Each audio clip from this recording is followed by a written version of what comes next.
दोस्तों, आपने वो देखा है कि अगर आपको बड़ा बनना है तो किसी को झुकाकर मत बड़ा बनो, उससे बड़ा काम कर कर बड़ा बनो। ऐसा मैं उदाहरण देने पर मजबूर क्यों हो रहा हूं, क्योंकि दिल्ली के विधानसभा चुनाव से एक ऐसी खबर सामने आ रही है।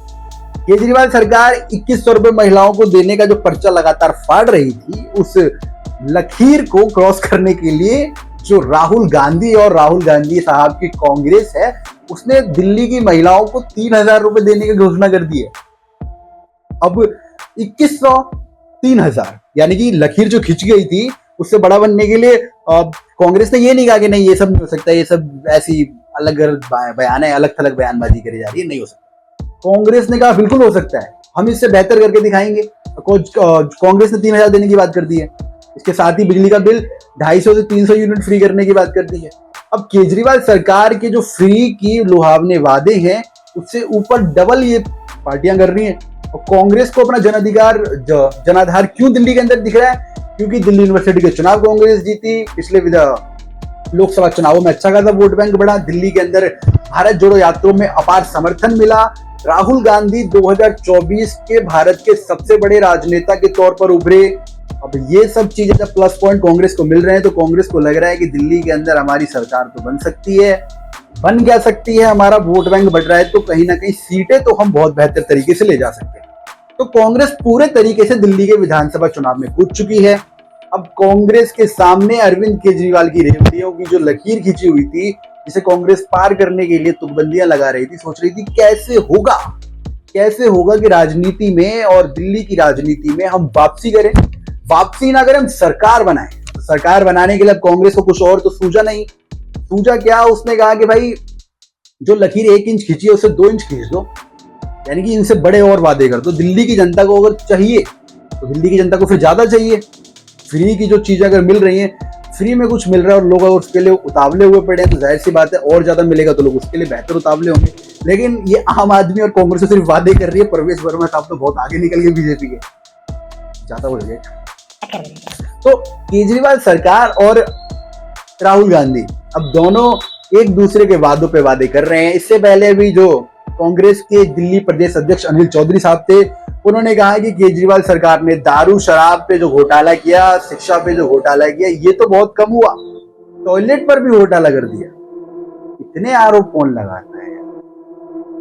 ये बड़ा सवाल इसलिए बन जाता है कि दिल्ली विधानसभा चुनावों में कहा जा रहा है कि कुछ स्कूल चमकाकर उनकी फोटोज वायरल की जा रही हैं, लेकिन जो दिल्ली की पानी की समस्या है, कई झुग्गियां और कई मोहल्ले ऐसे हैं जहां पर पानी पीने का तक नहीं पहुंच पा रहा।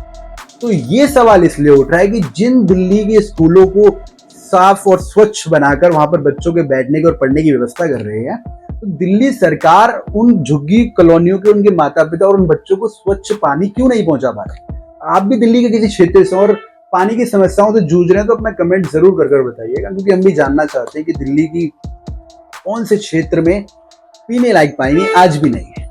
केजरीवाल सरकार ने अभी कुछ दिन पहले एक वीडियो वायरल किया है और कुछ फोटोज डाली, जिसमें कि केजरीवाल ने नलके से टूटी से पानी पीते हुए कहा कि 24 घंटे पानी की सुविधा अब दिल्ली में लागू हो चुकी है, 24 घंटे दिल्ली में पीने वाला पानी आने वाला। उन महिलाओं को बताया गया 10 साल से केजरीवाल सरकार ये क्यों नहीं कर पाई, इस पर बयान केजरीवाल सरकार ने नहीं दिया। दूसरा सबसे बड़ा सवाल उठता है कि यमुना सफाई को लेकर केजरीवाल सरकार जो है, जब वो दिल्ली विधानसभा चुनाव में सरकार बनाने के लिए पहली बार उतरी थी, तब से लेकर अब तक यमुना सफाई के मुद्दे को केजरीवाल सरकार कितने ही गहन और लाइट लेती जा रही है, यानी कि छोड़ती जा रही है। बिल्कुल कोई मतलब ही नहीं दिल्ली से। हो जाएगी साहब, जिसको करनी होगी, हम नहीं करने के, हम तो बात ही नहीं करने के। हमने दे दिया 2100 का चेक, फाड़ो और जाओ। गुरु और ये जो गुरुद्वारा ग्रंथियों को और पंडित के पुजारियों को 18,000 रुपए देने की बात कर रही है, तो ये सिक्का भी कहीं ना कहीं फेल होता नजर आ रहा है, क्योंकि दिल्ली के इमामों ने केजरीवाल के घर के आगे धरना दे दिया, कहते हैं कि भैया तुमने तो अभी 18 महीने से हमारी सैलरी नहीं दी, तुम इनको क्या देने जा रहे हो?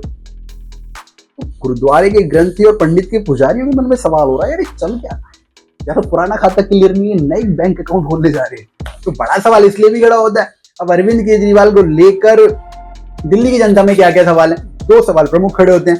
पहला ये कि केजरीवाल सरकार पहले तो ये स्पष्ट करे कि एक के साथ एक दारू क्यों फ्री की है, अर्थ क्या था इस चीज का, केजरीवाल गवर्नमेंट चाहती क्या थी। सवाल जब बीजेपी करती है तो ये सवाल बिल्कुल राइट और तुकबंदी वाला है, दिल्ली की आम जनता ही पूछना चाहती है। जो पीते नहीं उनके अलावा पीने वाले भी पूछेंगे। वो ये पूछना चाहती है कि केजरीवाल गवर्नमेंट एक के साथ एक दारू की बोतल क्यों फ्री कर चुकी थी। क्या इसके अगर केजरीवाल गवर्नमेंट का इतना पैसा था तो कुछ और फ्री नहीं किया जा सकता था?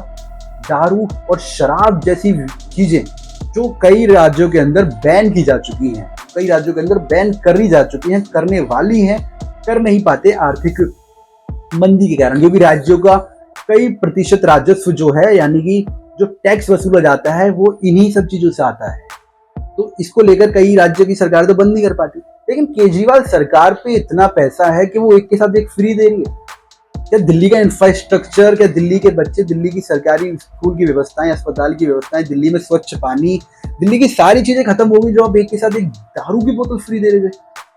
तो केजरीवाल सरकार जो इसमें फंसी है और बीजेपी से छोड़ना नहीं चाहती, तो सवाल तो गंभीर खड़े होते हैं ना कि आपने फिर फ्री दिया क्यों, और दारू ही क्यों फ्री दी? कुछ और फ्री भी दिया जा सकता था।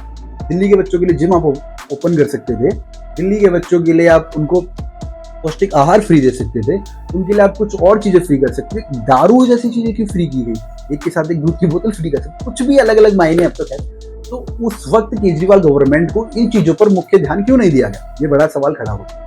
अब राहुल गांधी भी लगातार यही कह रहे हैं कि केजरीवाल गवर्नमेंट जो है वो दवा जैसी चीजों को तो मुफ्त नहीं करती, दारू जैसी चीजों को मुफ्त कर देती है। तो इनका दारू से लेन देन है, दवा से लेन देन नहीं। दवा दारू मिक्स कोई नहीं कर रहा। तो दारू में आप इतना दिलचस्पी दे बैठे, दवाओं पर आप दिलचस्पी नहीं दे रहे। दिल्ली के अंदर तमाम दवाओं के रेट्स बढ़े जा रहे हैं, जो प्राइवेट क्लिनिक्स हैं वो अपने मन मुताबिक तरीके से पैसा ऐंठ रहे हैं। तो इन सब मुद्दों को लेकर भी केजरीवाल सरकार गिरती नजर आ रही है। दूसरी बात ये कि प्राइवेटाइजेशन के नाम पर दिल्ली गवर्नमेंट ने सभी जो महकमे हैं, चाहे वो दिल्ली जल बोर्ड हो, दिल्ली परिवहन निगम हो या फिर BSES जैसे हो, इन सब में क्या कर दिया केजरीवाल सरकार ने? सारे लोगों को प्राइवेट ठेके दे दिए। प्राइवेट ठेके दे दिए तो उन ठेकेदारों ने क्या करा कि प्राइवेट लड़के भर्ती करना शुरू कर दिए 15-15, 16-16 हज़ार रुपए में। जो काम एक ज्यादा तरीके से किया जाता है, उसकी सैलरी 25-30 हज़ार रुपए हुआ करती थी, 40 हज़ार रुपए हुआ करती थी, उसकी हाफ से भी आधी कर दी। क्योंकि ठेकेदारी प्रथा में क्या होता है, उन्हें काम निकलवाना, पेमेंट करनी नहीं है। इस तरीके से केजरीवाल गवर्नमेंट जो है वो प्राइवेटाइजेशन के नाम पर भी गिरती नजर आ रही है। क्या करा, DTC के जो सिविल डिफेंस के कर्मचारी हैं उनका वेतन नहीं दिया गया, तो वेतन के लेकर उन्होंने प्रदर्शन किया। अब प्रदर्शन इन्होंने किया तो केजरीवाल गवर्नमेंट कह रही है हम फिर से इनको लाएंगे। लेकिन चुनावों से पहले ही क्यों कहा गया? 1.5 साल 2 साल पहले निकाल दिया गया था, तब से केजरीवाल गवर्नमेंट ने इन पर बिल्कुल ध्यान नहीं दिया। लेकिन ठीक चुनावों से पहले उन सिविल डिफेंस के कर्मचारियों ने प्रदर्शन किया तो कहा गया कि इनको हम बहाल करेंगे। 1.5-2 साल से क्यों नहीं? ये सवाल तो बहुत बड़ा खड़ा होता है ना। फिर आपकी नीयत के ऊपर भी खड़ा होता है कि आपकी नीयत काम करने की है या नहीं। क्या सिर्फ स्कूल और अस्पतालों की बिल्डिंगें चमकाकर देश भर में पॉलिटिक्स की जा रही है, या फिर दारू जैसे मुद्दे पर पॉलिटिक्स की जा रही है, दवा जैसे मुद्दे की महंगाई पर पॉलिटिक्स नहीं की जा रही, जिन मुद्दों पर पॉलिटिक्स की जानी चाहिए? तो केजरीवाल गवर्नमेंट से ये सवाल बहुत बड़ा उठता है।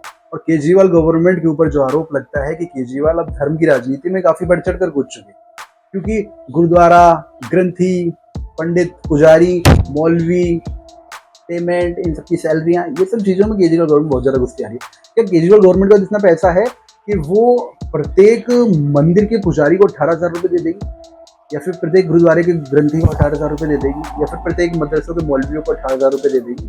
कहाँ से देगी? कितने मंदिर होंगे? किन मंदिरों को दिया जाएगा? क्या इस मंदिर को तय करने की कोई क्षेत्रफल होगा?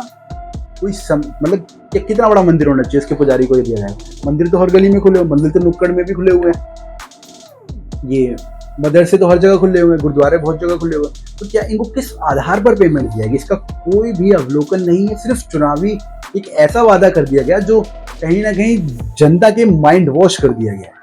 इन सब मुख्य मुद्दों से, मांगों से लोगों का ध्यान बड़े ही बखूबी तौर से दिल्ली के विधानसभा चुनाव में हटाया जा रहा है। और हम सब बकायदा इन सब चीजों को जानने के बावजूद भी दिल्ली के विधानसभा चुनाव मुद्दे पर बात नहीं कर रहे। अभी कुछ दिनों पहले बारिश हुई, दिल्ली के किन किन रोडों और सड़कों और क्षेत्रों के अंदर पानी भरा, आज भी भरा हुआ है। लेकिन इन मुद्दों पर बात केजरीवाल गवर्नमेंट नहीं करेगी। कितने नाले दिल्ली के अंदर ब्लॉकेज पड़े हुए हैं, कितने फ्लाईओवर्स टूटने की कगार पर है, नए फ्लाईओवर्स दिल्ली सरकार नहीं बना पा रही। इन मुद्दों पर भी सवाल करना चाहिए। क्या कांग्रेस के बने हुए इंफ्रास्ट्रक्चर पर ही केजरीवाल गवर्नमेंट काम अभी तक चला रही है, लेकिन नया इंफ्रास्ट्रक्चर केजरीवाल गवर्नमेंट कितना खड़ा कर रही है? ये भी बड़ा सवाल खड़ा होता है कि इंफ्रास्ट्रक्चर के मामले में अभी ध्यान नहीं दिया गया तो फिर आने वाले 10 साल बाद जब दिल्ली की पॉपुलेशन और बढ़ जाएगी तो फिर इसको कैसे संभाला जाएगा? ये भी तो बड़ा सवाल खड़ा होता है। ऐसे ही बड़े सवालों को लेकर खबरिया पत्रकार लगातार आता रहता है। बाकी आप दिल्ली के विधानसभा चुनावों में क्या कुछ देख रहे हैं? दिल्ली विधानसभा चुनावों में किस क्षेत्र को आप अच्छी तरह जानते हैं? केजरीवाल सरकार की किन खामियों पर आप गौर करना चाहते हैं, या फिर किसी चीज से आप बहुत ज्यादा प्रोत्साहित हैं तो उन मुद्दों को कमेंट बॉक्स में लिख देना, कमेंट बॉक्स खाली पड़ा है। आगे देखते रहिए खबर पत्रिकार। नमस्कार।